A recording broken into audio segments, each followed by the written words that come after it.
دنیا میں 4 طرح کے لوگ پائے جاتے ہیں. یہ پوری کائنات کا خلاصہ حضور نے بیان کیا. سب سے پہلے عبد رزقہ اللہ مالا و علما.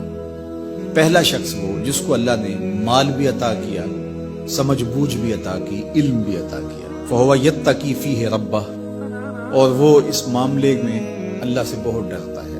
اسے پتا ہے کہ مال کا حساب بھی ہونا ہے. وَيَصِلُ فِيهِ رَحِمَةً، صلہ رحمی کرتا ہے، اپنے غریب رشتہ داروں کا خیال رکھتا ہے، ان کی ضروریات کو پورا کرنے کی کوشش میں لگا رہتا ہے. وَيَعْلَمُ لِلَّهِ فِيهِ حَقًّا، اور مال میں جو اللہ کا حق ہے اس کو جانتا ہے کہ میں نے زکوٰۃ بھی ادا کرنی ہے، سائل کو بھی دینا ہے، محروم کو بھی دینا ہے، صدقہ فطر بھی دینا، اس کو اس کے حق کا بھی پورا پتہ، اس میں کوتاہی نہیں کرتا. فہذا بافضل المنازل، حضور فرماتے ہیں سب سے بہتر جگہ پہ کھڑا شخص اگر دیکھنا ہو تو یہ کھڑا ہے، جس کے اندر 2 خوبیاں ہیں، مال بھی اسے نصیب کیا گیا اور اس کو علم بھی عطا کیا گیا. دوسرا شخص وعبد رزقہ اللہ علما، وہ شخص جس کو اللہ نے علم کا نور عطا کیا، سمجھ بوجھ عطا کی، فہم و ادراک سے مالا مال کیا. ولم یرزقہ مالا، لیکن مالی حالت اس کی مستحکم نہیں ہے، بہتر نہیں ہے. فہو صادق النیہ، لیکن وہ نیت کا بڑا سچا شخص ہے. یقول، وہ کہتا ہے لو ان لی مالا لعملت بعمل فلان، اگر میرے پاس بھی مال ہوتا تو میں بھی فلاں کی طرح اچھے اعمال کرتا. جس طرح اس نے مسجد بنوا دی، اس نے دارالعلوم کھڑا کر دیا، اس نے غریبوں کی مدد کی، تو غریبوں کو دیکھ کے اس کا دل کڑتا ہے، کاش کہ میرے پاس ہوتا تو میں ان کی مشکل حل کر دیتا.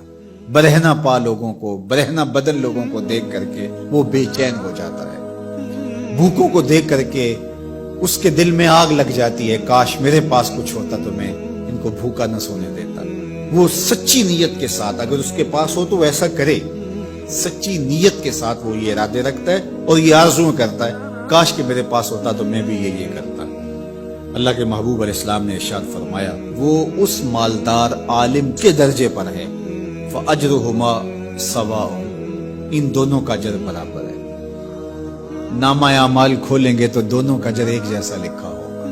اب تیسرا شخص دیکھیے، وَعَبْدٌ رَزَقَهُ اللَّهُ مَالًا، ایک وہ شخص ہے کہ جس کو اللہ نے مال عطا کیا، وَلَمْ يَرْزُقْهُ عِلْمًا، لیکن اس کو اللہ نے علم کی دولت سے مالا مال کیا. فَهُوَ يَخْبِطُ فِي مَالِهِ بِغَيْرِ عِلْمٍ، تو اس جہالت کی وجہ سے وہ بہت خرابیاں کر جاتا ہے.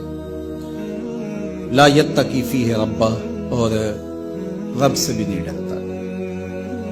مال کی کثرت نے اس کی آنکھوں پہ پٹی باندھ دی ہے، عقل کل سمجھنے لگ گئے ہیں اپنے آپ. تکبر، رعونت، غرور اس کی طبع میں داخل ہو گیا، غریبوں کو حقیر سمجھنے لگ گیا. ولا یصل فیہ رحمہ، اور صلہ رحمی بھی نہیں کی اس نے. ولا یعلم للہ فیہ حقا، اور مال کا جو حق ہے اس کو بھی وہ فراموش کی ہوگا.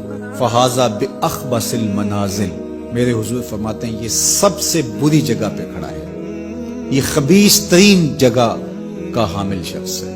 وعبد لم یرزقہ اللہ مالا ولا علما، چوتھا شخص وہ ہے جس کو مال بھی نہیں دیا گیا اور جس کو علم بھی نہیں دیا گیا. کنگال بھی ہے اور جاہل بھی ہے، نہ علم دیا گیا، سوجھ بوجھ بھی نہیں دی گئی. فہو یقول، اب وہ کیا بولتا ہے، لو ان لی مالا، اگر میرے پاس مال ہوتا، لعملت فیہ بعمل فلان، تو میں اس کی طرح عیش و عشرت کرتا، میں بھی یوں ہی اس مال سے اپنے نفس کی تسکین کا سامان کرتا، اپنی خواہشات کی تکمیل کرتا.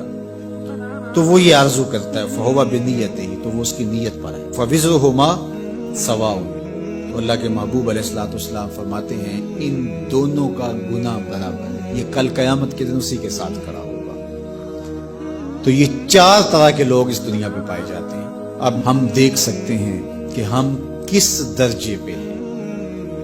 ہم کسی سے نہ پوچھیں، اپنے اندر سے پوچھیں اور پورے خلوص سے اپنے آپ کو ٹٹولیں کہ ہماری خواہشات کس طرح کی ہیں اور ہم ان میں سے کس مقام پہ کھڑے ہیں. اگر ہم پہلی جگہ پہ کھڑے ہیں تو مبارک ہے، دوسری جگہ پہ کھڑے ہیں تو پھر بھی مبارک ہے.